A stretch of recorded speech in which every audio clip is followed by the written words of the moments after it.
ተወልደ ኢየሱስ በቤተልሔም በቤተልሔም ዘይሁዳ በቤተልሔም ተወልደ ኢየሱስ በቤተልሔም በቤተልሔም ዘይሁዳ በቤተልሔም ዮም ፍስሐ ኮነ በእንተ ልደቱ ለክርስቶስ ብምኽንያት ልደተ ክርስቶስ እንሆ ሎሚ ሓጎስ ኮይኑ ወይታና መድኃኒትና ኢየሱስ ክርስቶስ ኣቐዲሙ ንኣዳም ካብ ደቂ ደቅኻ ተወሊደ ከድሕነካ ኢሉ ኣትዩ ዝነበረ ቃል ከየዕበረ እንሆ ሎሚ ኣብ ምሕደሪ እንስሳት ኣብ ከንሸሎ ቤተልሔም ተወሊዱ ተወልደ ኢየሱስ በቤተልሔም በቤተልሔም ዘይሁዳ በቤተልሔም እሱ ናይ ዓለም ጐይታ እናሃለወ ኩሉ ብኢዱ ዝተሰርሐ ኮይኑ እናሃለወ ጐይታ ንጉሰ ነገሥት ኣምላኽ ናይ ኣማልኽቲ ኣምላኽ ክርስቶስ ትሕቲሉ ኣብ ምሕደሪ እንስሳት ተወሊዱ ተወልደ ኢየሱስ በቤተልሔም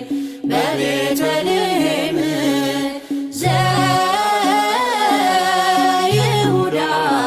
በቤተልሔም ተወልደ ኢየሱስ በቤተልሔም በቤተልሔም ዘይሁዳ በቤተልሔም ኣዳም ብሰንኪ ዝሰርሑ ሓጢኣት ካብ ገነት ተባሪሩ ኣብ መከራን ኣብ ቀይዲ ማእሰርቲ ጸላኢ ሰይጣንን ወዲቑ ነይሩ እዩ ጐይታና መድኃኒትና ኢየሱስ ክርስቶስ ነዚ በደል ኣዳም ብምርሳዕ ኣዳም ብሓጢኣት ዝተዓጠቑ ባርነት ሰይጣን ካብ ልዕሊኡ ንምቕንጣት ሕያው መለኮታዊ ኣምላኽ ኢየሱስ ክርስቶስ እንሆ ብፍጹም ሰብነት ካብ ቅድስቲ ንጽሕትን ሕረይትን ድንግል ማርያም ሎሚ ተወሊዱ ብጐይታና መድኃኒትና ኢየሱስ ክርስቶስ ፍጹም ልደት ድማ ተስፋ ሕይወት ኣዳም ለብሊሙ ብርሃን ሕይወት ደቂ ሰባት ተወሊዑ ብልደት ጐይታና መድኃኒትና ኢየሱስ ክርስቶስ እቲ ናይ ጽልመትን ባርነትን ምንቅስቓስ ደቂ ሰባት ንመወዳእታ ጊዜ ክዛዘም ናይ ሕይወት ምዕራፍ ተኸፊቱ